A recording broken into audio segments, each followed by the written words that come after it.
The more you polarize, the better you're gonna get. And if somebody comments something, it's like comment back and it's just like start an argument. It's shameful, but it works. Yeah. I noticed there was a video where you're like, where's all my whites?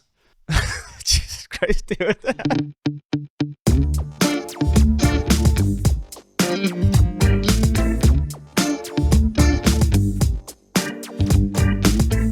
Today we have a repeat guest for you. We haven't even released a podcast, but Logan is my most frequent podcast guest. This is the third conversation we're having. Not because we messed up the first ones, but it's because I had another podcast before that I kind of abandoned, added it to the Sea of Dead podcasts that have no more than 3 episodes. And I'm really glad you are visiting us here now. More handsome than ever, more muscular, looking better version of Logan on the podcast. Perfect. So Logan is a serial entrepreneur and he has scaled multiple businesses to multi-million dollars. Basically, he has built up multiple multi-million-dollar businesses, and he has expertise in marketing, in SEO, in content, in audience building, and also what's this one here? Business automation. Perfect. And currently Logan is living in Tallinn and with his newly fiancéed. Fresh meat. Jesus Christ.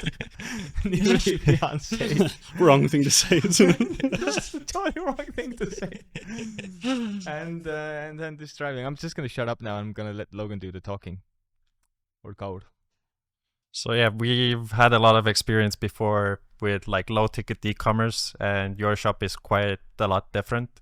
We're quite right now kind of venturing into this higher ticket items by helping a client, but we don't really have experience with like a high ticket e-commerce sales. So what are like the tricks and tips that you have worked for you, and how long have you been like experimenting before you found like the thing that worked? Yeah. Oh, just before you start, give us the context about your store as well and why it's different from most e-commerce stores out there. Yeah, sure, no worries. Okay, so first of all, I just want to say multiple businesses, just like 2, right? So multiple multi-billion-dollar businesses, perfect. Yeah, but only 2. But so, multiple and billions. But multiple, but more than one. By definition. Yeah. Yes. Just made it. And so the context of the business is basically we sell more or less we sell one product and variations of the same product. And the product is a hair extension, and hair extensions are real human hair extensions are expensive, because the raw materials are very expensive. I mean, it looks really good. I know, yeah. So this is the latest version. No, this is my own hair, obviously. I wouldn't believe it. I've seen younger pictures of you online, and like, yeah, we did our homework. I was gonna say that the halo looks really good on you, but you can pull on it; it doesn't come off. Yeah, that's the bonus of the halo, right? I think that's really the feature. I saw that as a feature. And I was like, yeah. Okay, guys, you caught me. You got me. So it's a high ticket item, and we started the business about maybe 7 years ago, nearly. No, I think just over 7 years ago now. And back then, e-commerce was like you could sell fart and bread, and it's gonna sell really well. So long as you post it on Instagram, people were like, "Wow, you can buy things online," and they'll just buy. Well, it was very easy. Is what I'm trying to say. It was very easy to make a sale, and so we had a product that was in high demand, and so it was fairly straightforward to make the sale. As time has gone on, we've had to optimize and get better at selling in order to 1, achieve high volume, and 2, I guess get on the front foot of the competition and other things like iOS 14.5. iOS 14. That must have been a kick in the nuts. It wasn't so bad for us. I know it was really it really messed up a lot of businesses. iOS 14.5. Why it didn't affect us that much was because the base of our revenue comes mostly from like organic channels, like mostly SEO actually. So probably like most of our revenue, maybe 40% or something, comes from SEO. So we were one of the, because I came from a background of SEO, so I was like bringing this mentality into e-commerce, and back then no one was doing SEO. It was like sending direct mail or something. It was old school and weird. It was all about Facebook advertising, Instagram, organic, and influencer marketing. So I brought SEO with me into the e-commerce, I guess, arena, and it worked out really well. So we built up that as like a core channel, and then we added advertising on top. And when iOS 14.5 came into effect, we weren't that badly affected. Like, our revenue took a little bit of a dip, but we didn't see a big difference. The only thing we saw in so far as difference was that the tracking got all messed up. Right, so we couldn't know where our sales were coming from and all this sort of stuff when it came to Facebook's pixel. But otherwise, it was more or less the same. But we started to see the effect of iOS 14.5 as time went on, because in the beginning we were just running the same campaigns and the revenue kept working. But as those campaigns stop working, or we start testing new things instead, then we're not sure what's working. Right, so we started to see, I guess, a little bit of not a lull, but it started becoming more difficult as time went on. But how is your story then different compared to other e-commerce projects? I guess two things. One is that we sell one product, and the product is a hair extension, and it's just all the products we sell is a variant of the same hair extensions. Then we got upsells and stuff like that. But say most businesses, most e-commerce brands would do, like, let's say a skincare brand will have like 15 different skincare products tackling all different issues. We just had the one product, but we have, of that one product, we have 102 variants, different colors, different thicknesses, different lengths. And right now, most of your inbound is still SEO, or has that changed? It's still mostly SEO. Yeah. I mean, we've had a lot of success with advertising, especially, I guess, of late, where we can see that the tracking, I think the tracking has gotten better, or I don't know, maybe I'm an idiot, but for me, it seems that the tracking's gotten better. Our ROAS is higher now than it was, let's say, 2 years ago when iOS 14.5 came out. Like maybe, I think at the time it was like 1.5 times ROAS. Now it's like 2.5. We're spending more. Does the organic traffic help train the Facebook pixel as well? Because I'm not familiar with the intricacies of Facebook marketing and ad buying and media buying. It definitely helps, like, to find the people that came to your website through other means, and then you can still make like lookalike audiences based on those purchases or those add to carts and stuff. So like free traffic is like definitely advantageous. Yeah. And like email marketing and stuff like this is super helpful as well. But I think that the unique challenge that we have, because our average order value is so high, because each product is like the cheapest product that we sell insofar as the hair extension goes, like the upsells aside, is 199 Australian dollars. That's like, what, 150 euros or something like that, which is fairly high. I think most e-commerce brands would try to bundle together their best-selling products to try to create a average order value that's above $100, so they can offer free shipping or something like that. Whereas for us, it's like by default, it's higher than that. I think our average order value is Australian 270 or something, $276, so nearly $300, which is in euros is maybe 220, 230. Should we just tackle all the marketing channels, all the advertising channels, audience channels one by one, and break them down and see what you're doing in each? Sure. Yeah, let's go with SEO. So what's still working in SEO? How are you doing your SEO? Are you just constantly writing new articles? Have you tried AI, or are you just revamping and editing and building on top of old SEO contents? Yeah, so my SEO strategy has always been the same, but how the SEO operation works within the business, how we actually deploy the strategy, that is the only thing that changes. And that's the cool thing. I think the cool thing about SEO is that it doesn't really change much. So long as you're doing what Google wants you to do, which is just produce great content and help people find the right information, it just works. So what we do is we write articles. So we have maybe like 10 articles per week, between, let's say, conservatively 5 and 10 articles per week. The last couple of weeks has been 10, 11, like fairly high. And then we promote those articles in various different ways, usually using Web 2.0 websites, Reddit, Quora, Instagram, Facebook, etc., to try to build as many links back to the original article as possible and get traffic to that article to drive it up in the search rankings. Does Reddit really work for you? Because every time I've tried posting something on Reddit, I just get flamed and completely downvoted to oblivion. Yeah, but you have like a really aggressive approach on Reddit, you know, all this like hate speech and stuff like that. It doesn't work well. Oh, I have to be kind to people, you mean? Yeah, try to be helpful.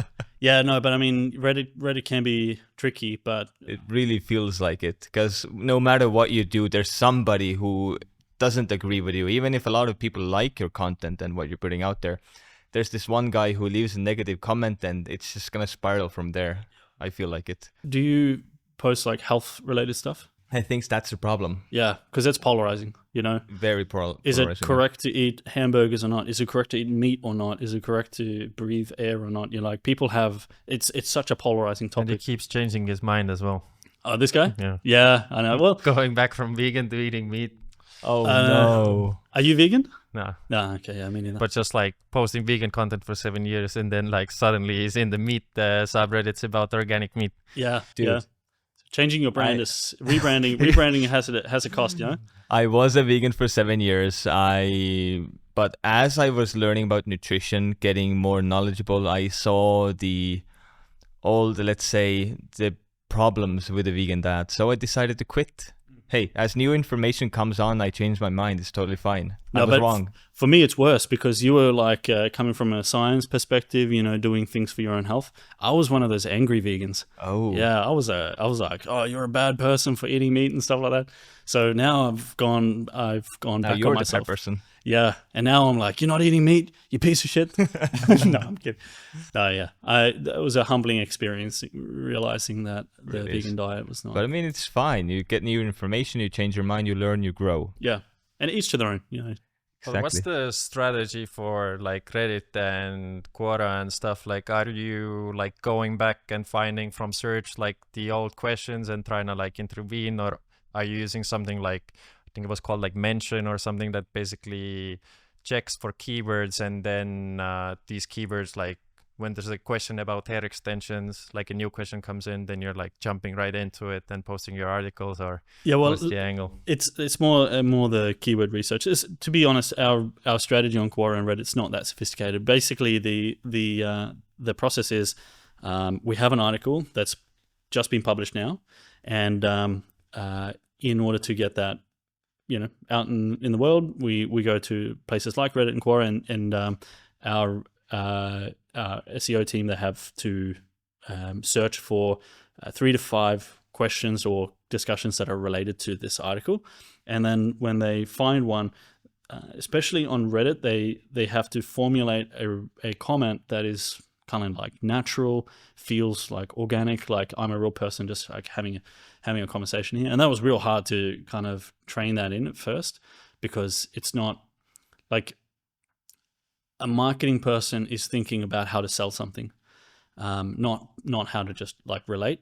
So with our team, like they would go in and they would basically be like selling an article, and on Reddit it would get flagged, taken down like all the time. And so we had to like train them to think like you're at a party and you're entering in a conversation. You're not there to sell a topic. You're not from a religious group like trying to sell people on like enlightenment or something. You're just like adding to the conversation. Oh yeah, cool. Okay, yeah, I've heard about this like hair loss issue, and here's what I learned. But like, I mean, you got to do your own research. I read this article if you want to check it out. You know? But as soon as somebody reads your post history, you're going to be caught red-handed. So I guess it's not really about like driving like a conversation or like getting engagement on the actual post, but rather just the backlinks, that they remain there and don't get deleted for self-promotion. And from a search engine perspective, I'm not sure what, like, let's say if you post something in a thread on Reddit and that comment gets more comments and upvotes and what have you. I'm not sure, I don't use Reddit, but it gets engagement, let's say. I don't know what weight that carries in the search engine in terms of that backlink. I think for images, it carries a lot of weight. Like there's a lot of like troll posts for like online streamers.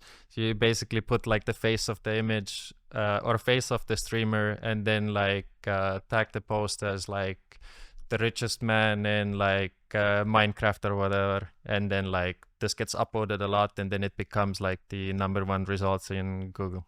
Oh, really? For like more specific terms, obviously, like richest man in like Tallinn, for example. You just get it uploaded by the community, and then it just becomes the #1 result. And Reddit itself has pretty high domain authority, but I'm just like curious on how Google picks up on Reddit upvotes and how it knows how to deal with this. Well, I know that Google, I'm not sure like what the indexing like protocol is with Reddit and stuff like that, but I know that Google puts weight on social interaction. So probably it does give that more weight. That comment gets more weight if it has a lot of interaction and upvotes and stuff like that. And quickly going back to what you said before about having these tools, the signal tools, finding your keywords for you. Remember we set that up for HomeSum, which is my other business that we're talking about environmental toxins and hormone disruptors and how to create a healthy home. So I set up keywords for toxins and hormone disruptors, and all the content that I got was toxic relationships, toxic family, and the men who want to transition to be women because hormones. Of course. Yeah. Yeah, it's there's obviously like other tools that you pay like better money for, and then you get better results. But it's generally pretty hard to like target the specific keyword and expect like results to Good be quality not content. spammy, Yeah. or you're not gonna miss like something that could be really good, but they made a typo, for example. Or maybe like you have to be more specific with your keywords, like ChatGPT, right? Like if you say toxins, it's Like long tail keywords. right? Yeah, like maybe and more of them, you know. But Perhaps. that's the problem as well, that topic isn't highly searched anyway for.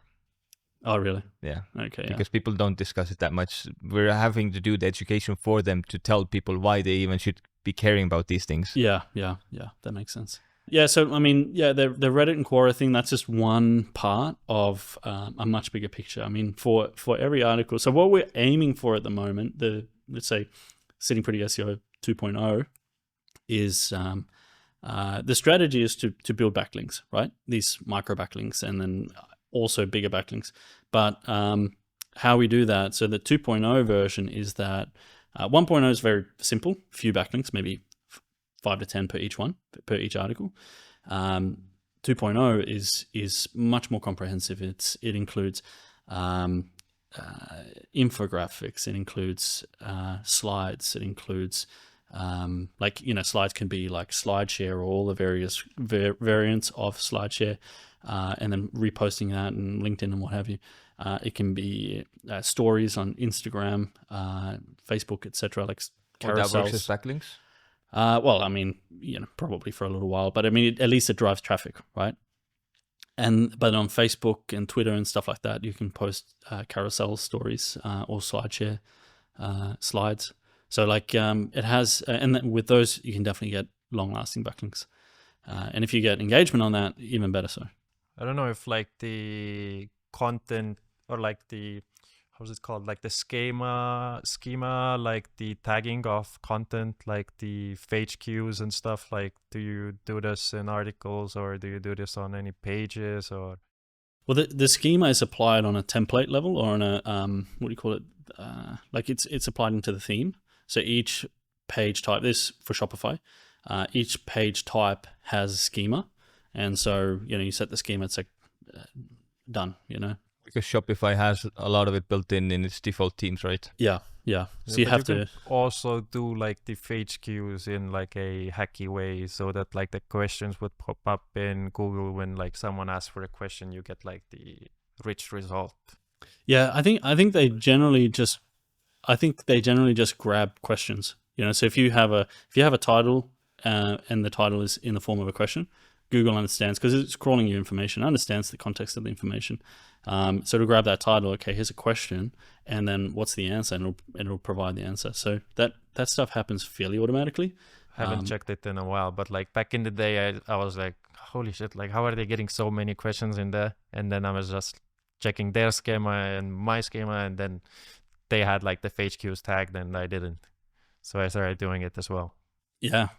maybe something for me to look into a little more. I'm on the technical side. I'm not so strong. I'm more on the content side. So like in how to create really good content that people want to read and targeting that to keywords, and then turning that into backlinkable content that we can publish and promote throughout the internet. That's more my jam. 10 articles per week for how long already? Like, how do you keep coming up with the stuff?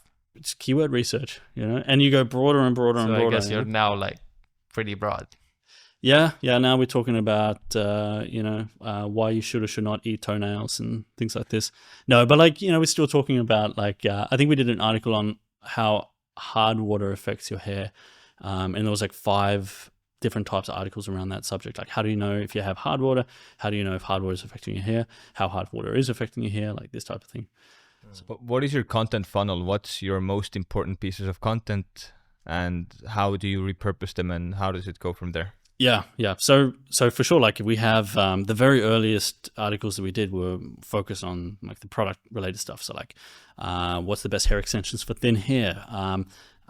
What are halo hair extensions and why are they so good? And these types of things. So like really, really specific to halo hair extensions, which is the main product that we sell. So those are still like the pinnacle products, and we update them on a regular basis to make sure that they're as comprehensive and useful and detailed as possible. Well, not too detailed, but like the ideal amount of detailed, and that's an ongoing thing.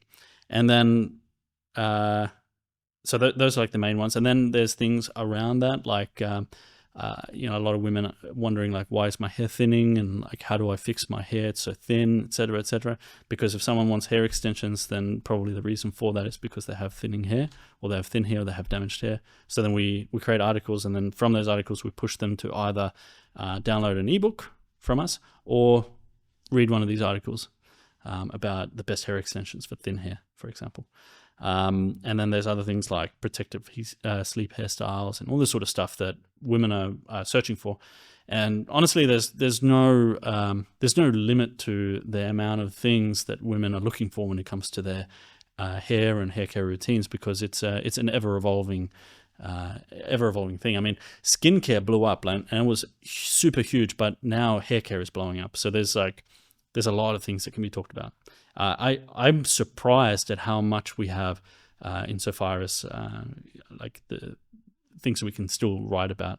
Like, I'm always surprised about this. Like, how is it that we can still write about hair care? I would have thought we would get on to like fucking wallpaper by now, the amount of articles that we're writing. But we still have, I think, since the last time we did keyword research, which was maybe like 12 months ago or something, we still have like a couple of weeks left worth of keyword research articles in the schedule that we've still got to get through. Just remind me, we have to do the next round. Since AI is so hot right now, are you using any AI-powered tools to do SEO writing and keyword research? No, it's all manual for us still. Like keyword research, I'm not sure. Like maybe there's ways that we can use AI for that. I'm sure that it's a possibility, but most of the tools are already using AI for that. But the writing, absolutely not. The writing from like AI writing is dog shit. I haven't seen AI writing itself is dog shit, but I don't know if it's any good because our articles are not getting a lot of traffic. But we were using this, I think it was called Surfer SEO or something like that before ChatGPT came out. So supposedly it was an AI-powered keyword research tool that was also writing assistant. So they connected the Jasper, Jarvis, or whatever it's called now, and the Surfer. Those two were connected. So you could do AI writing in one, then send it to the other one, which knows the keywords. And it was basically giving you recommendations, add more of these keywords, remove these, change things around here. And it was just helping you write and keeping track of some like sentiment analysis and top keywords analysis and comparing your article against all the other top articles on Google, comparing the word amount and just trying to rank you higher. I don't know how effective that was, but there was like a scoring there. Yeah, that shit I actually did in like something called like a word tracker. Yeah, which was literally it's just a HTML like text box, and then you write into it, and then it tells you the frequency that you've used certain words, and then also like the reading level. And it's just like if you Google like HTML or just like the word count, and then the tool actually did most of the stuff that the SEO tools do for like money. Yeah. I would imagine that now there's way more of these things and better ones. I just haven't looked into them at all. Should really research that actually. I look fairly regularly, and I am not finding anything that impresses me. Insofar as writing, the writing is crap. Like all of them are really, really crap. Even headlines, even the graders, I don't like them. Because with every like, okay, let's say you don't know anything about SEO, or like you're not a regular writer, you haven't been doing this for a long time, then you're going to use this and it's going to give you better than what you knew before, right? But it's still, for somebody who's been doing it for a long time and has a very clear process and a deep understanding of SEO and what their specific audience needs, you're better off relying on your own gut. But I keep looking at SEO tools and these types of things, and I keep seeing, like, just want to check and see where things are getting to, but I'm not seeing anything. I'm not seeing anything that I'm super impressed by. And the market is really oversaturated right now anyway, so it's tough to find anything that actually works. Yeah, and I find all these tools, what they're doing is that they go, oh yeah, we can write articles. Oh, we can also do image generation. Oh, we can do this and we can do this and we can do this, but they don't do anything really well.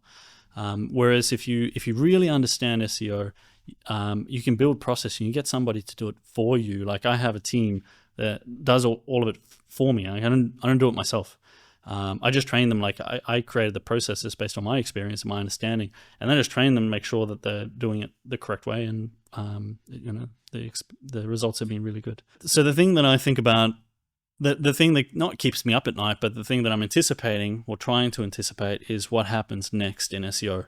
SEO, I think, will remain more or less the same, but I think that some of the, and I'll explain why, but some of the things that we have to do might, like the weight that we have to put into certain aspects of the SEO strategy might have to get leveled up a little bit. And so what I'm seeing is that there's a lot more of these SEO writing, blog writing tools coming out, AI writing tools, in a world where we already have so much content. I bet you the internet in terms of written content probably doubles every week or something like that. It would be astronomical. I think it's astronomically gone up. I think it's gone up astronomically ever since AI came out, because everyone started writing AI articles now. Yeah, right. And so Google is going to be working hard to filter this out. And I don't think they're quite there yet. But I don't think they're actually filtering any of this out, because as long as it provides value, if it's low value content, they're going to filter it out automatically because they see that people are not engaging with it. But if it's high effort, high value content written by AI, I don't think they care. They're probably not, but they have their own AI. So if you're going to be producing, which sucks, by the way, for sure. But if they're going to, if content is going to be produced, because they put a lot of value on brand, right? Brand, like you can't. Yeah, brand means trust, right? AI, a fucking robot, you can't trust that shit. Not at the moment, no. But like no one, like I think that there's never going to be a day where people fully will trust in AI. Like you look at, like, I don't know, like example, iRobot, or these types of movies. You're like, there's a feeling, where people don't like robots. And if you ever talk to an AI chatbot or something, you don't trust the answers that come out of this thing. Like generally, the trust and safety layer has already affected it, that it's biased already, and it's not a real person. It's not a real person either. But one interesting thing about the confabulation, what's it called? The hallucinating. Confabulation, where it's hallucinating. So. But people... You can correct me. But that's the thing is... Never heard of that word, to be honest. Yeah. But the thing with AI is, if you're doing creative work, right? You're saying like, oh my God, this AI is so creative, we love it. But if you're doing factual work and it makes stuff up, then you're saying, oh, it's hallucinating things, this AI sucks. So it's just a vantage point of what you're looking at. And for the first time, we have created creative artificial intelligence, creative robots that can just generate content and make stuff happen. But it can also answer your questions. And right now, there is still a latency issue when you're talking to it. It's not a real-time conversation just yet. But we're nearly there. Even with GPT 3.5, the turbo mode, it's pretty fast. You could have a conversation with it, actually, if it could generate speech as fast. That's the only problem there. But don't you view AI as an existential threat for search by itself if people just start asking AI things? Yeah, that's my point, right? So my point is two-part. One is there's so much junk content now being produced by AI that has the potential of devaluing content in general. And I think I have a solution. And the other thing is that Google is already deploying their own AI into the search engine at the top of the search results as it stands, right? So that will for sure, like a lot of people go into ChatGPT for answers. Now they're going to come back to Google. So it's going to bring a lot of people back in, but it's also going to lower the amount of people that are actually going to come to your website to read about the answer, potentially.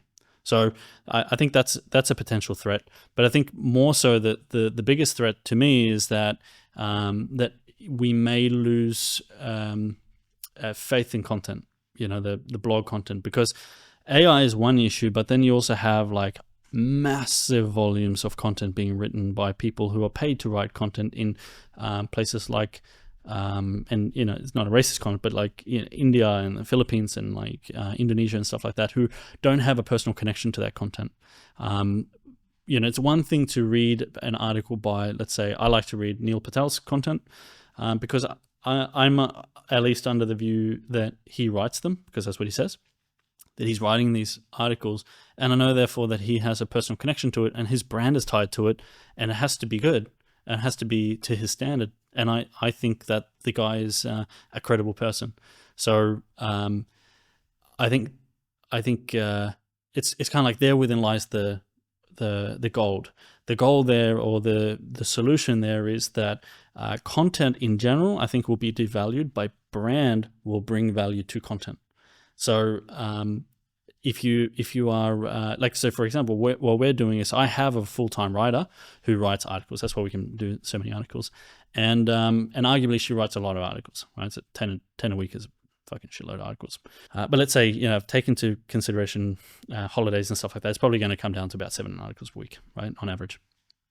But our focus now is on building her up as an authority, right? So getting her published in other publications and building her up as a credible figure, making sure that her name is in places that would make her be seen as someone who people should be paying attention to.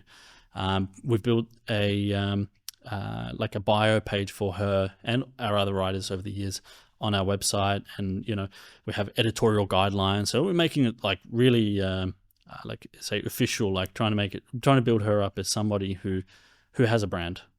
And that brand is tied to sitting pretty. So we're building her up, and in building her up, we're also building up our brand. And hopefully that will mean that our content's going to be, I guess, more credible in the search engine. Does it work with Google as well? If, for example, Mindvalley has published articles about me being an AI expert and having my bio there with all the, how did you call it, the Google algorithm thing, how you serve that algorithm, what's it called again? The SERP?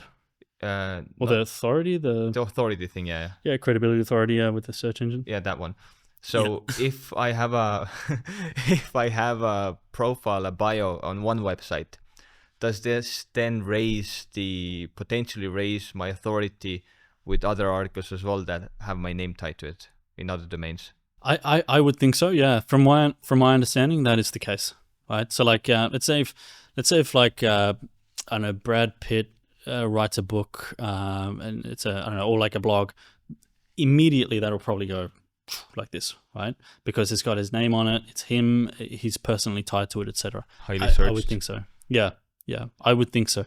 And so if you have like let's say Mindvalley, for example. Mindvalley is a strong brand. It's well known. They draw a lot of attention, and your name is on that website and a link pointing to, let's say, one of your other domains with traffic going across. I think that's important, and those people going across are also doing things on the website that would indicate that information on that website is not just relevant but also useful. So like going to multiple pages, staying on the website for a long time, etc.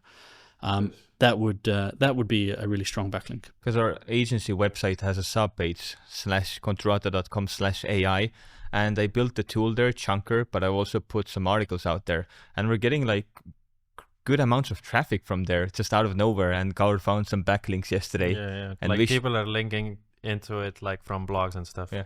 Most Sure. of them no follows, but like still backlinks. Yeah, but no follows still provide authority for sure. Yeah. But yeah, people are like, you can go any time of day. There's people on the site.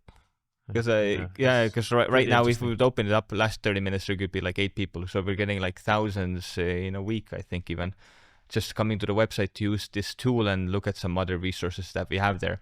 Because a while back, I built this tool. I was frustrated by trying to paste like long podcast transcripts into ChatGPT. So I built a tool that chunks them up to specify token amounts, so you can paste everything in, so you can have the larger context in there. But now I'm not so sure it works. Actually, I'm not so sure this actually works. But I think if it didn't work a week ago, it might work now, because they're still updating all these models. So it might get more context over time, so it's gonna get better. So as ChatGPT gets better, the tool I built also gets better. And now we also found some copycat tools of mine online even. Yeah, of course. Like we But- checked the release dates, like everyone launched it after us. Yeah, so we were the first chunker out there. But I think that's interesting because like using Neil Patel again as an example, you can see that what he does is he launches tools. He puts a lot of money into these things. We accidentally did it. Yeah, really? I was just learning how to code, and I just launched this thing, and I just built it in like one day, in a couple of hours. I know that it's amazing strategy, but like It was we an kind of accident. accidentally did it. Yeah. Well, I did the same thing years ago. I created like a do-it-yourself profit and loss for, because I used to be like into startups and stuff like that. If you wanted to raise some capital, you can use this tool, and it's gonna like you input all your cost and income predictions, and it's gonna help you basically. It's your core financial statement, and a lot of people flocked to it and used it and backlinked to it and stuff like that. So it is a really good idea. But right now we don't have it leading anywhere. There's no call to action, no offers there. But at least I think it's Not even generating the some. relevant, it's not even like relevant traffic in a way. It's not relevant traffic at but all. it's But helping. I think it's helping our domain authority for this podcast agency that we're doing. Yeah. You should. I mean, they should do whatever you want, but like, it would be a good idea, or at least to try to offer some sort of free content in exchange for Emails. like an email or something. Yeah, we built up a pretty good email list. We had one video take off on YouTube. It got like 20,000, 30,000 views before we killed it ourselves by running a stupid 20,000 experiment. before we started killing it. Yeah. Yeah, we killed it ourselves by running a stupid experiment. We bought paid traffic from Google to our YouTube video, and it completely, all of the traffic came from India because we didn't have targeting. So it completely tanked our video and killed it. It was on the way up. We were thinking, okay, maybe we can boost it. So we bought traffic from YouTube. We wanted to speedrun monetization, like get the watch hours, and then it ended up not getting many watch hours. Almost like no watch 20 hours and just killed the video. Paid like $20 per 1 hour of watch time, I think. Yeah. Bloody impatient. And yeah, so that was a mistake. But before that happened, the video was working, and we were converting like 7% of viewers into Wow. emails from the Jeez. video. So Talk we had- about killing the golden goose, or yeah, exactly. strangler. But our plan with this podcast and the agency in general is we started this podcast to support our agency, and our strategy here, which I'm like happy to share. What we do is we take now the full transcript. Writing this down. Yeah, Copy it. write this down. I can give you the notebook. So we take the full transcript, we release the transcript with the episode, and then we're gonna put the transcript through some AI platforms, or we're still figuring out the content and the exact pipeline, but we're gonna basically turn this into multiple articles, potentially, Yeah. and also do social posts, LinkedIn for posts, Twitter posts, to just like start promoting this podcast and these conversations here. Yeah, good idea. So that could potentially work. I don't love the AI thing, but like even for like draft ones, I think it's a good idea.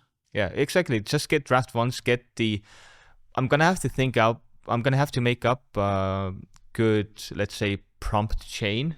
But what we could potentially do is have AI determine or find from this conversation potentially good article ideas for what we discussed that we can turn into articles, and then we can give them to writers or something else to do this for us. What's your like ideal content length? Because like my experience is essentially that like every time I've ranked number one for like something super competitive, like 30,000-40,000 views per month, then it's been like 3,000 words and a shit ton of images. It's a skyscrapering thing, right? Yeah. What's my yeah, I mean, normally more tends to result in better, but it's not always the case. I think we normally aim for about 1,000 words per article, and you know, we rank pretty well for most of the keywords that we're aiming for, or at least we you know, the traffic is growing. I was just thinking, does it make sense? Like, let's say you gave the example of like hard water. Could you potentially make like a combined post that is like guide on hard water and hair, and you basically rewrite the article in a way that is like paraphrased, and then you just make one article that is like way longer but covers the other articles? For sure, yeah. So like when I first when I was mentioning about the different article titles, I realized I made a mistake. I actually I can't remember what the actual title was, but two of the titles were actually are from the same article. So I would keep topics that are a little bit too separate, right? So like, for example, how you could have an article that is how to know if or is hard water damaging your hair, etc. There could be an article, although I don't normally like questions in my article titles, but then within that you could cover topics like how to know, what to do about it, etc. And then you could have a separate article about, I don't know, maybe like 5 ways to stop, you know, the hard water damaging your hair, you know, and that is more specific into that particular topic, you know. So I would keep them separate, but then for each one, I would definitely like our keyword research. It generally starts with like one primary keyword for a topic, but then we'll have alternative additional keywords within to cover the same kind of like overall topic. And each, you know, so we're just trying to like get as much juice out of the same article as we can. And for your whole content strategy, then writing SEO articles is the foundation that you build everything else on, correct? Yeah. So you guys start with a podcast. We start with an article. So basically, we do all this research, and then from the research into the keywords, we find article topics, and then we write articles. And from those articles, we can create smaller snippets, like summary articles, and post them on like Medium and WordPress.org and stuff like that. And then from those, we can also create infographics, slides, YouTube videos, and then from YouTube videos, shorts, you know, reels and stuff like that. How much do you do YouTube, or what are, maybe instead of that, what are all the other mediums that you're focused on right now? In terms of social and stuff like that? In terms of content in general, content strategy. Well, we're really wanting to try to nail TikTok. So Instagram is a hard one for us because I think we were flagged from the very beginning with Instagram. We What did you do? did some questionable things. Yeah. But tell us the questionable followers things. or something like that. Okay, yeah. Yeah. The problem with buying followers is that you're buying bot accounts that don't have a proper, let's say, Instagram hasn't indexed them. And when these platforms haven't indexed your audience and you're buying audience, what happens is the platform doesn't know what are the people interested in who are following you, thus they don't know what you're about. Yeah. So anytime you're buying audience, you're essentially killing or diluting your own account because the platform doesn't then know who to show your content to, and you're gonna fail finding your own audience on the platform. Yeah, for sure. Yeah. So like all the platforms hate this stuff. You know, they want organic. They want it because ultimately, like, let's say even in real life, when someone you see someone and they're like wearing all Gucci and they have all these hot women running around with them, and you go, oh wow, but that guy's a phony. Like, we know that, you know, like that feels off, you know. Whereas if you have someone who's like genuinely doing really well and you know, a little bit more humble about it, and people has just nice generally hair, like it. like a nice mustache. Yeah, like a little thing going on. Muscles. muscles. Yeah, Then exactly. you like him a lot more. Like him a lot more. Yeah. Cut No, but out like for self-promotion. he fucking did it. I wasn't saying. I saw myself. where you were going with I it. saw where you were going as well. But when someone is just It's a scheme of the organically push. a nice person or interesting person or whatever, you like that a lot more than someone who's like trying really hard to appear and appeal to people. So same thing with content. You know, like these platforms, I think they want to see genuine stuff. They want to see they want content that is actually good, not content that's being like pushed. And we're right now building TikTok up for a brand as well, because like my track record with TikTok has been good, but it was good with one type of content that we did like in 2 months. Well, we haven't posted for 4 months now, but we're still like the followers are still growing, and I think we're at 130,000 right now. Oof, that's really good. We're nowhere near that. And honestly, It's the type of content that doesn't work on Reddit works on TikTok. yeah, polarizing content. Exactly. And the more you polarize, the better you're gonna get. And if somebody comments something, it's like comment back and it's just like start an argument. It's shameful, but it works. Yeah. I noticed there was a video where you're like, "Where's all my whites?" And I was like, Christ, dude. wow, polarizing. Not true. Not true. We can cut that out if you want to. We'll see in post. Jesus. But social for sure is not my strong point. Like I'm definitely like I'm more on the SEO side, email and like ads, like getting to be better at ads. I was never really that strong in ads, but now like I'm starting to really understand it because I'm realizing how important it is for top of funnel growth. So I would say, like ads would probably be a strength. And we're growing the account for the brand right now, but the biggest problem there is that the owners of the brand are not contributing at the moment.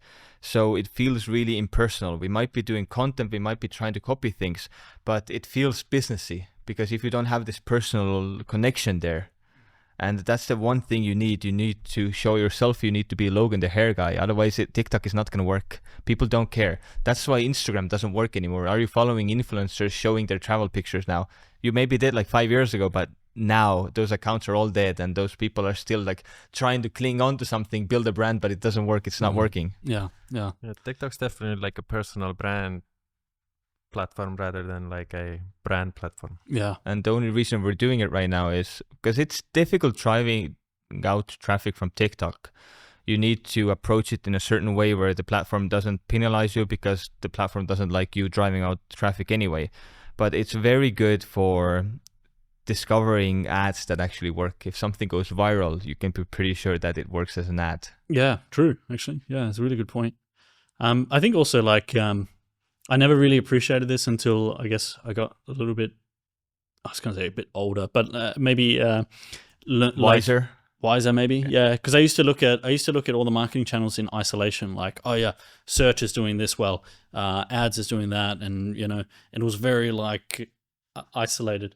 And then I started to notice the relationship between all the channels, and like if search is going really well, why do we need to advertise then? This is going so well and it's fucking free, so let's just turn off advertising. Oh wait, half of our search traffic just went away. Because someone sees your ad on and there goes email marketing as well. So someone sees your ad on Facebook and then they search for you and then they subscribe to your email, and email gets the attribution or search gets the attribution, but actually they came from Facebook or TikTok. Yeah, that is actually more common than I thought as well. Like a lot of people actually came through search rather than the ad. Yeah, like they see the name and then they use search. Oh yeah. And it makes it really hard to know what's actually working because they are all working in concert. And so, I mean, there was a saying I read it the other day, and there was some dude like way back in the day, like way back in the day, and he said, "I 50% of my marketing, or 50% of my advertising works and 50% doesn't. The problem is I don't know which is working or which 50% is working." Right now, this is in its infancy still, but I think what we're talking about is a very great use case for AI in general, to feed all this raw data into AI and start it and have it decipher all the possible correlations between all these channels and determine what actually is working and what's not. But it can't determine that. It can only guess because it doesn't have yet like do it because right now the AI is all it does is takes human language and processes it into a command, but there is no machine learning for data. But when you see platforms like HubSpot creating their own AI, and let's say the LLMs develop maybe in a couple of years, then you can definitely have something that actually It's looks by through the data. definition not a language model anymore. But like, let's say, yeah, so it wouldn't be language model, it would be like data processing of some sort. And so you're taking marketing data and processing it. But isn't that, and because you don't have a full picture, because you don't know what happened on that platform exactly, or that platform, or, you know, in this conversation. No, but that's what I mean is go skeptical of it. But if you download all the data from different platforms, put them in a zip file and upload them to the code interpreter, Yeah. I would guess it can make some pretty good analysis and some just like good guesses maybe from that. Yeah, I think it's worth a try because LLMs, we don't still know how consciousness works anyway and all these things, but that's a different conversation. I think it fails because of all the privacy updates. Yeah, So, I was gonna say, like there's a reason why like the privacy rules are in place. Like all the data is actually now like getting smaller what you actually see or what you get. Like it's always been that like maybe 100% of your traffic is through search, and then like Google Analytics still shows that 50% is direct traffic. Yeah, that's what we're having right now. The problem is all of it shows direct traffic, but it's like no way people are typing the URL into there. such a popular URL. Everyone's just typing it in. I guess it's Search like they're console trying to is- go to google.com but end up on our website, you know? But like Search Console is pretty accurate, I think. Yeah, search for search. Yeah, but like if we're thinking of how AI would be used to try to attribute where the sale came from, I think it's impossible because of the privacy laws that have been enacted. It puts all the data in silos. So I have my data, but I'm not allowed by law to share it with you, and vice versa, and so on and so forth. Or we, at the very least, because third-party data became a thing in the past, right? So by law, we're not allowed to share it with each other. Or maybe if like we all are part of the same company, we can.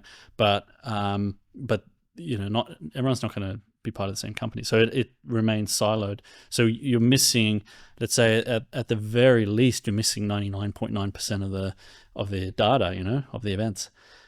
So I think basically what Facebook is doing is using AI to try to like Guess the behavior, yeah. guess the behavior and like you know, to its best knowledge, this is what's happening. But yeah, I don't know if that AI is going to be a thing. But anyway, this is all speculative, isn't it? You know, like we're speculating at best. We're in speculation territory right now. So with all this traffic coming in through like SEO, like how do you actually convert these people into your customers? Do they like organically go and start buying right away, or like what's the capture method? Do you have like lead gens on the site? And if you have like hundreds of articles or even maybe thousands of articles, like do you upgrade the lead gen logics for each article, or like what's the actual exact structure? So there's a big question. So I'll start by saying that a large portion of our traffic is from SEO, but also there's other things that we do. But let's say on the SEO side, to capture emails, we have different offerings, and the one that seems to be working the best at the moment is a free color match. So you land on a blog post, and the blog post is in relation to let's say halo hair extensions, like what's the best hair extensions for thin hair. As you start scrolling down, you get 75% down the line, you're pretty much at this point, you know, fairly sold on halo hair extensions. And then there's a pop-up, hey, do you want a free color match for your perfect halo hair extensions? What's the color match? Are you going to send them like a booklet, or you send us photos, we'll tell you what color it is. Oh. Yeah. So it's we have it down to a T. Like we respond to these things within a minute, like super fast. So you take a quick quiz. It's like 3 questions or something, and then you upload your photos, and that's it. We give you detailed instructions on how to take those photos. isn't there going to be a problem with white balance and other things? Yeah, probably. But the girls, like we have a team of girls who that this is what they do. Oh, so you have a sweatshop of color matchers then? Exactly. Okay. They're all sub 5 years old, so their eyesight's really good, you know. No. We are building an AI color matching service at the moment. It's just that training it takes a long time. so this is one way that we capture leads. And actually from this, we capture maybe like 1,000 a week or something like that. It's quite a lot of leads. And then we also have this like pop-up thing on the like main web pages. Like, do you want $15 off your first order? Yeah, cool. I'll put in your email address. Oh, by the way, do you want another $5 off? Put in your SMS number. And, so we capture emails and SMS. 1,000 a week. How big is your list? I think it's like 250,000 or 260,000 or something. And how much does it cost to maintain that list? A lot. So are you basically calculating how much it costs to send out each email as well? Well, you get charged on the amount of emails that you send. No, but I mean in a way, have you calculated the cost that it costs you to send up all these emails? Because you have a maintenance cost, and you can only send out the X amount of emails before people get annoyed that you're sending out too many emails. Yeah. So do you have like a limit of how many emails you are sending out? How have you built that up? And do you look at it in this way, that each email you have to make a certain amount of sales then? So what we look at is, are people opening and clicking? And if they're not opening and clicking, then we archive them. So if they've received like 20 emails and they're not even opening or clicking, then you have what's to the constantly point? clean up the list, yeah. So we archive them, and because we don't want to bother people, So if you want to be storage, but when you start up a new business, you can bring them all out of the archive and send millions of emails out at the same time. No, Andri, that's illegal. Is it? Yeah, it's privacy laws. They subscribe to this company, not But if it's the same company doing a new thing, if it's the same company doing the same thing, it's probably okay. but yeah. is it tied to a legal body then, or? Well, I'm not signing another one, so if I start another one, then I'll have this hurdle I've got to overcome. But I think if it's within the same group of companies, it's probably okay. Yeah. I guess it depends on, when you subscribe, like who are you subscribing to? If you're subscribing to the Sitting Pretty brand, that's one thing. But if you're subscribing to the Sitting Pretty group of brands, then it's another thing. Because I signed up for some email newsletters like Morning Brew and The Hustle from Sempar and also Milk Road. But I'm now constantly getting some like random ass emails from a group that all look kind of similar, but they're different newsletters. Yeah. So I'm having to block all of them. Yeah. Maybe you've fallen into someone's list where they sell your email address, or They there's also get hacked, so it's like it might have just leaked. Yeah. But yeah, so we look at like the open rate, and we want to maintain a 40 to 50% open rate. If we can maintain a 40 to 50% open rate on campaign emails, then we're in a good place. Does that answer your question, or is there more to it? But I guess like most of the emails are anyway like a sequence. Like they sign up to the lead gen, then they go into the cycle, right? Like if they don't buy, we'll send like a million emails a month. And most of those are actually from campaign emails. So we'll send three maybe more campaign emails per week. But how many marketing emails per week or per month do you do? Like campaigns? That is campaigns. Oh, that is campaigns. Okay. Yeah, campaign emails. Yeah, like I think it depends on probably marketing emails are correct because it's transactional emails and marketing emails, right? Yeah, I just follow the Klaviyo terminology. Yeah, but about a million marketing emails, and then So like 250,000. So that's like 4 emails per person per month, right? something like that. Yeah. I'll be honest, I don't check that. But have you noticed, how did you land on this one? Did you try more and try less? Did you notice a drop-off? Did you notice people unsubscribing? Or how do you determine the right amount of emails to send them? We all we do is we watch the open rate. If they're not opening or clicking, so open and click rate. If they're not opening or clicking, then we're sending too much. If they're opening and clicking really high, then we're sending not enough. So. And that's also how we determine the list size, So you don't want to necessarily send to everybody all the time. There's people who are just not opening, and there are people who are not as engaged as others. To try to maintain a high level of open rate or delivery rate with the email clients like Outlook and Gmail and stuff, you have to have a high engagement rate. So that means opens need to be high, clicks need to be high, and what's the other one? And replies and stuff like that. If you can hit those three, then you're going to have a good delivery rate. Anything like less than probably 30 or 40% is not that ideal. Now, I'm not like an email expert. I'm just going with like what I'm experiencing, because we had really shitty email open rates and click rates. And to be honest, our click rate's not amazing compared to our open rate. It's like clicks are not where I'd ideally want them. But we had like 10% open rate, which is really low. And if you consider like Apple Mail emails are open by default, there's probably we're looking at like a 7% open rate.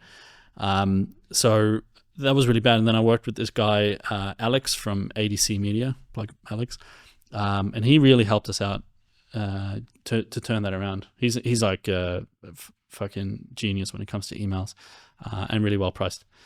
Alex, ADC Media.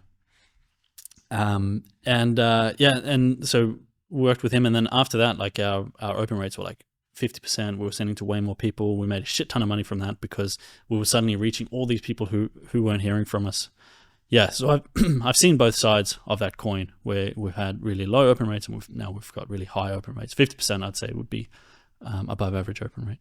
So these are like, let's say I would call these like non-scalable lead generation tools, right? Lead generation campaigns. So like things that are like the success of which are determined by how much traffic is coming to the website. And so it's sort of like at a set margin, you know, we're collecting about maybe 2,000 emails per week. And that's it.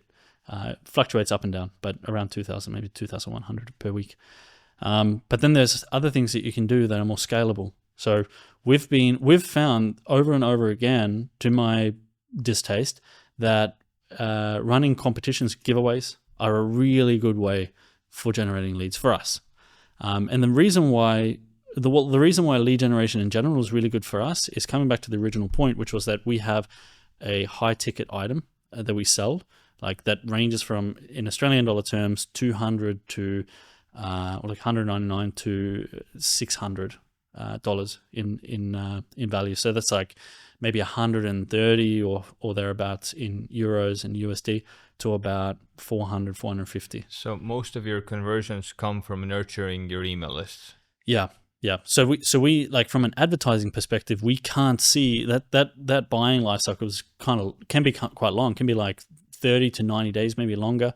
We have people who contact us and say, oh, you know, I've been on your email list for like 12 months plus, and, you know, I'm really, you know, I want to get a halo, but, you know, I'm just not ready yet. You know, money's tight or whatever. But as soon as it's there, I'm going to get it. So I know that buying life cycle can be really, really long. But with iOS 14.5, you know, these tracking issues, we can't see them when they convert. So we can't attribute that back to the original source. And also because now they get outdated, like what, in 6 months? Anyway, the data. Like the data, like you cannot go as far back as in the past. Like completely gets deprecated, yeah. Yeah, that's been a real challenge. But if we're capturing leads, what we've found is that there's a relationship between when we are capturing leads. Yeah, you can actually assign where it came from, right? Like which lead gen campaign.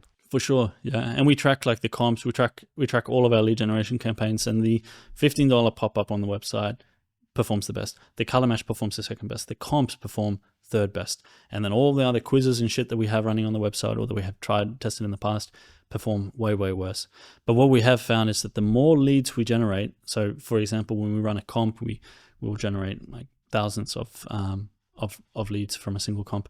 The more of these types of things that we do, the more we see a rise or a consistency in revenue going forward for the next, let's say, 2 or 3 months. When we stop, it's like we stop doing it for 6 months or so, it's a noticeable decline. And we hadn't done one since, I think we hadn't done one since like March or something like that. And then we just did one recently because we saw this like little lull from around June, July. And then as soon as we started doing it, boom, straight back up again. It's like clockwork. So basically we can see that there is this relationship. I can't fully know how exactly it works, but I just know that for us with a high ticket item, or probably for anyone really, because I think we're all in the same game. Just because we have a high ticket item just means that we have like this same issue, but on a more extreme level. Generating these leads, it really works for us. The more leads we have that are high converting, of course, the better.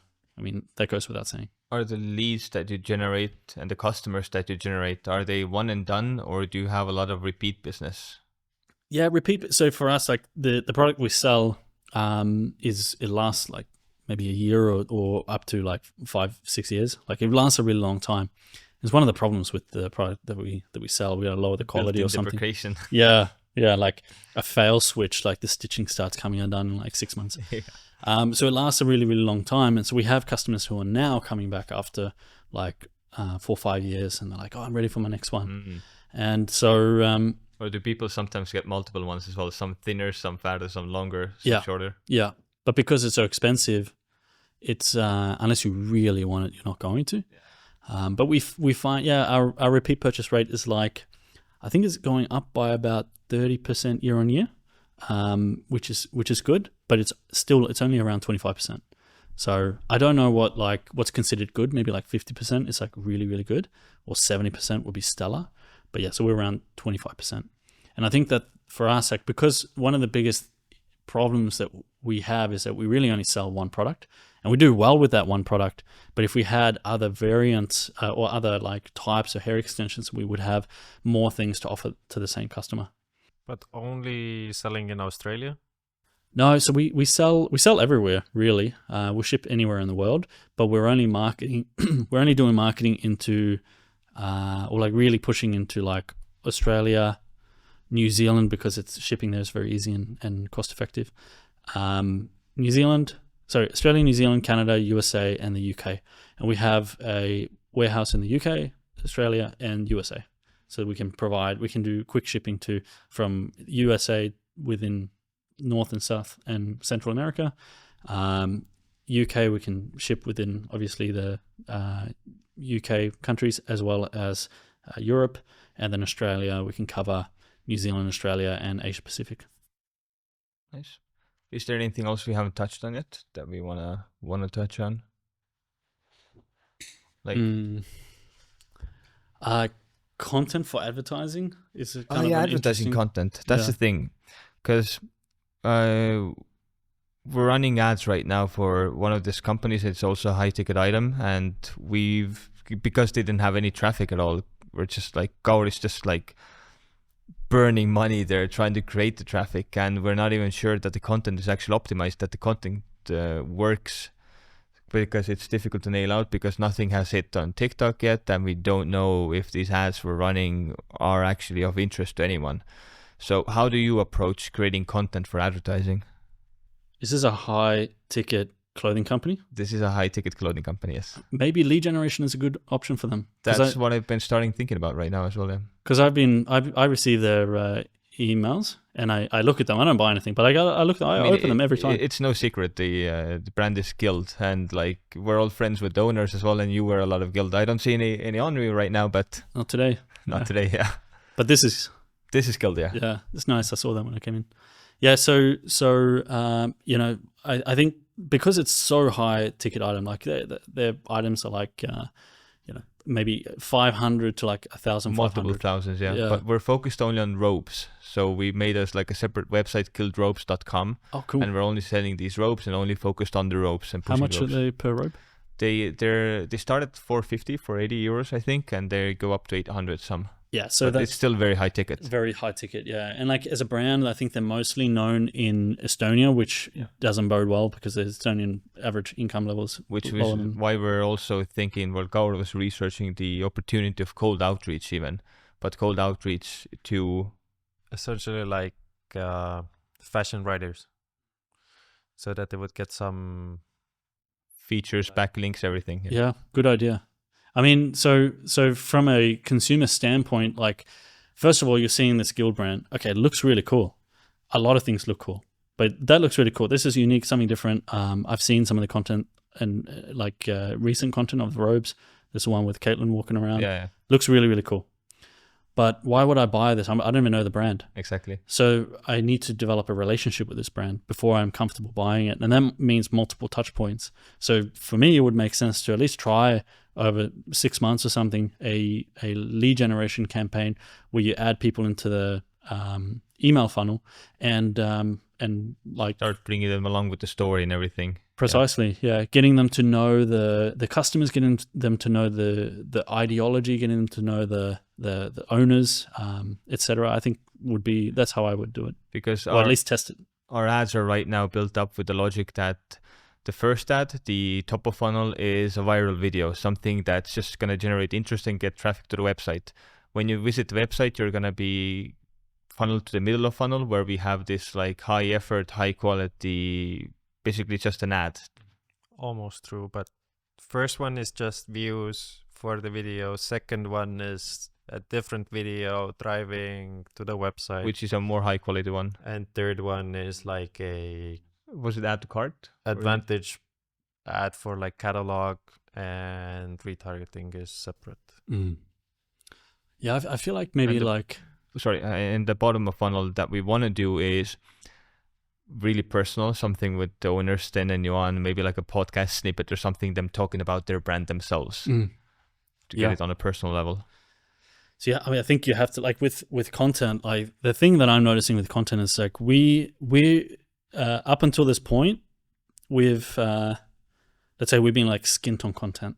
We've been you find a piece of content that works and you run that for like 6 months or something, but that model doesn't really work because first of all, content performance deprecates fairly quickly, especially if you're trying to run it at a high scale. And two is not every piece of content will work, right?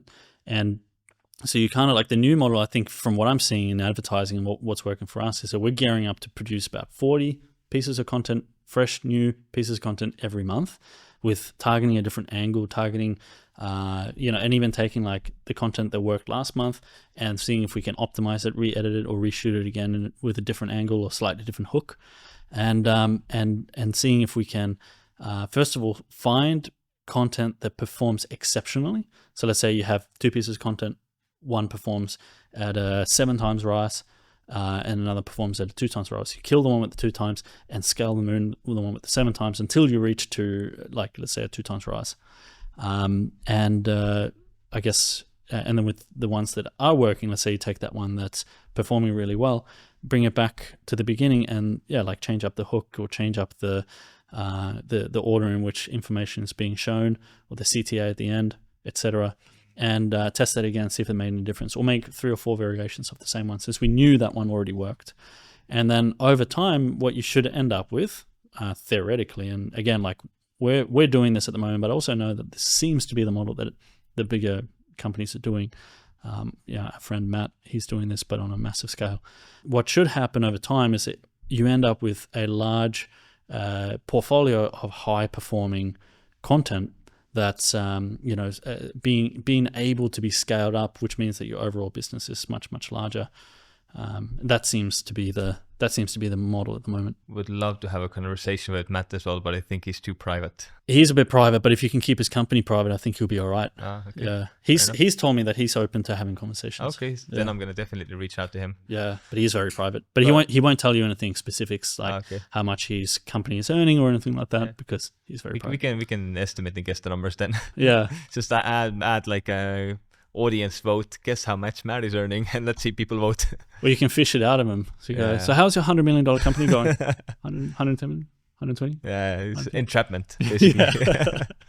But what you've been saying, for Guild, what's popping into my head, what could work really well is just capturing the emails initially by offering like a £25 $euro discount when they come to the web, and then just nurturing the leads via email. That sounds like a very good approach.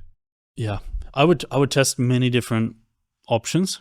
Like on the website, like lead gen will work. Like a $10 discount will work. €10, whatever, 10%.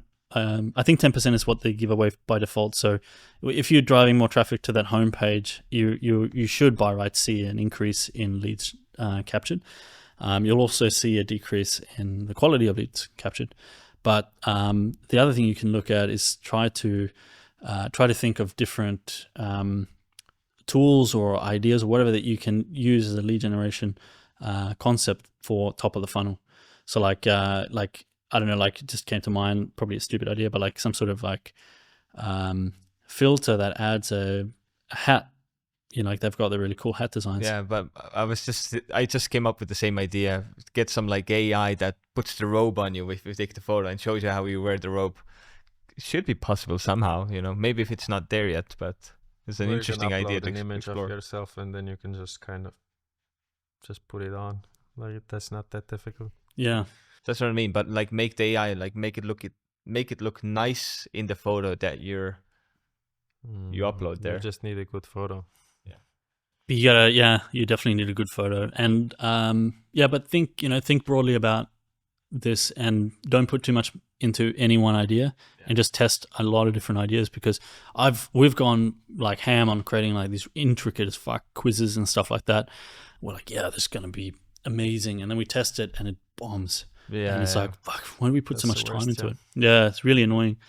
Because you can create something really simple and test it, and if it works, then build on it. Or this AI color match bot, like, it's been a big investment, but I know it's going to work because we've been doing color matches this whole time along. This is just like the same thing, but with, or like a quiz, what color robe looks the best on you? Could be working way better than the AI, like a very elaborate setup, Or like a styling, like you take a photo and we're going to tell you what colors work with your skin or something like that. That'd be fucking dope, actually, and that'd be easy. Do you want to talk maybe like what's next for Sitting Pretty? Yeah. Okay. Well, like I don't mind not talking a lot about Sitting Pretty in this, because basically it's not a passion project. I'm not like, fuck, I love hair extensions. Yeah, it's kind of like, how did you even end up at Sitting Pretty? Yeah. How did the idea start? Well, I love hair extensions. I'm just thinking in my head, there's like no fucking way that Logan sat down and it was like, hair extensions seemed like a good business to get into. No, he was bald when he grew up, and he just like, that's his origin story. So he wanted hair, and he wanted hair extensions so badly that he actually managed to grow hair. Yeah. It's Or no way that nature. you engineered the product. Well, okay. So the original idea came from my ex, who was my business partner in this business. The idea came from her. So she had the idea, not me. And I guess she was working in a hair extension shop, and she saw a hair extension that she thought was really amazing. Turns out this innovation has been around for a long time. It just wasn't a big deal in Australia. And anywhere else, really. Like, it was kind of like a secret. And actually, there's a hair extension brand called Secret Hair Extensions. And it's an innovation because it's non-intrusive, like non-destructive, let's say, compared to other hair extensions, right? Yeah, it's very easy to use. It's not like you don't have to like attach it to your own hair, so it doesn't cause any damage, and it's not it doesn't take a long time to put in. And it's, in the scheme of things, if you're a hair extension user, then it's like it solves a lot of the problems that you don't have to deal with. So the original idea came from that. She spent a number of years like fitting them and stuff in like a home studio. And I guess from an outsider's perspective, I could see all the funnels. No, what do you call it? The bottlenecks in the process. Like, this is not going to scale. Because I had another business. I was running a software development agency. And it was quite a big agency. We had I think 34 people at the peak in Melbourne, engineers and project managers and designers and stuff like that. And we had a team in India as well. Part of them were our own contractors or like not employees, because we didn't have an employee situation there, but contractors directed to us. And another part were with a partnership that we had with a company that had their own team. So maybe in total we had a team of like, I don't know, 60 people or something like that. So it was quite a big team. And so I was doing that full time and like tearing my hair out. And that's where I kind of cut my teeth in SEO and email marketing and stuff. And then I come home in the evenings and have to deal with like this other brand as well. And eventually I decided I don't want to do this software development agency anymore. It's very stressful. I made a number of mistakes, how I set the company up and how I ran it. And I had a partnership, and we were getting to the end of that partnership. Like, it was no longer serving either of us. So I decided to resign as director. I started to go about selling my shares, and then in the meantime, I jumped into this, thinking, maybe I can set this up, like set some automations and e-commerce stuff, marketing stuff and customer care, and get this automated. And over, let's say, 2 years, maybe we can reach a point where we're making $50,000 a month in revenue, and decent income, and working maybe 4 days a week. That would be cool. We reached that within, I think it was like within 3 months or something. And then within 12 months, we'd scale the business to like 150,000 a month. But the crazy thing was, I was only working like 2, maybe 4 hours a week. And the rest of the time I was like, what the fuck is going on? It was such a weird experience. Impressive. Yeah, it was like, I don't know, it was good timing, and it was good timing. The SEO worked, advertising worked, everything was like fairly, like, I don't know. I don't want to say easy, but like, yeah, it just worked, right? And then, so that's how I got started in this brand. And then as time went on, I started to focus on growing the business, so it grew a little bit bigger, and the relationship started breaking down. And I think it was maybe 3 years ago now or something. I decided that it was time to end it, and so we ended it.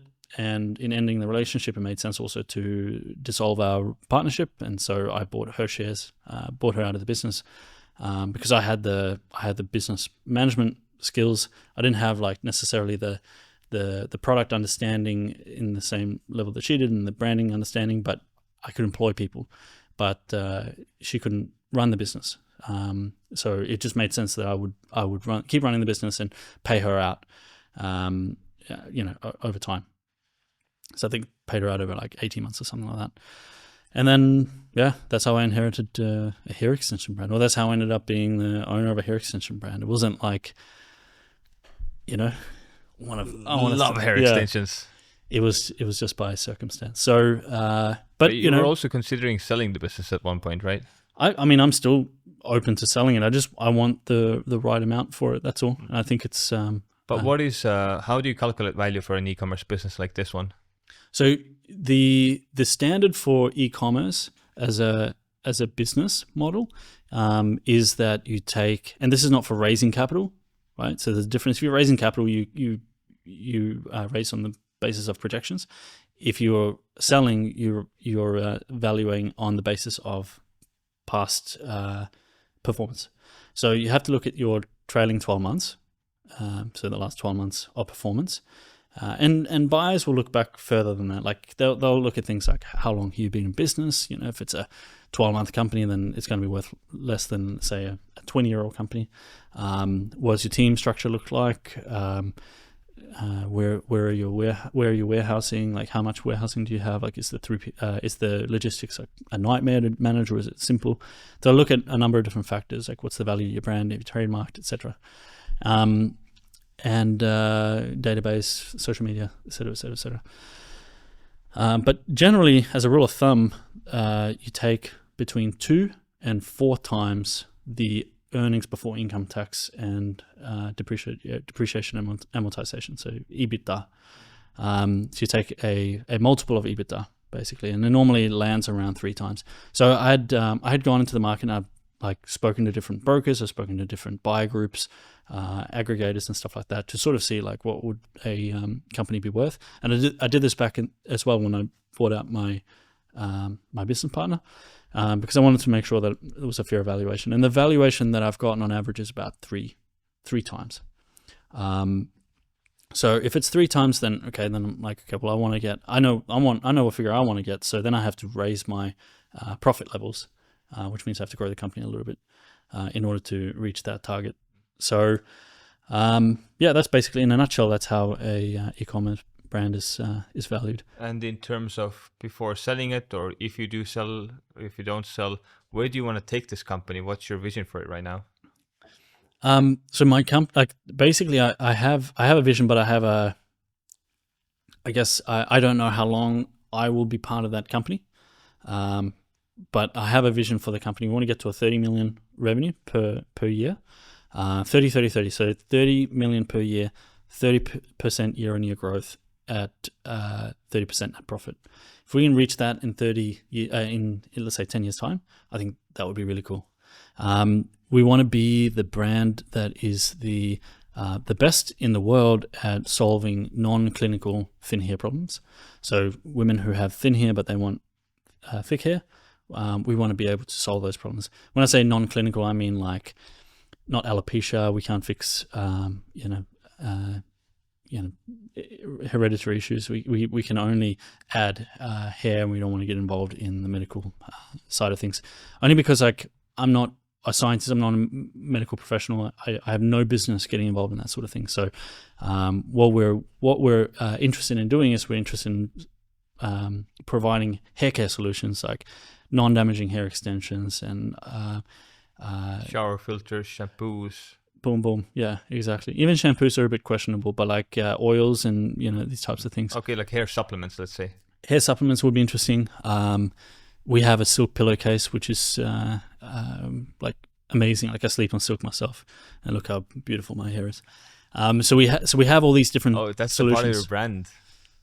Exactly. For sure, yeah. But I'm not the face of the brand, so like I never. You should be. I never go on camera and talk about the brand. Like I guess that people wouldn't even know. You would kill on TikTok though. As a hair extension salesman? Yeah, hair extension guy.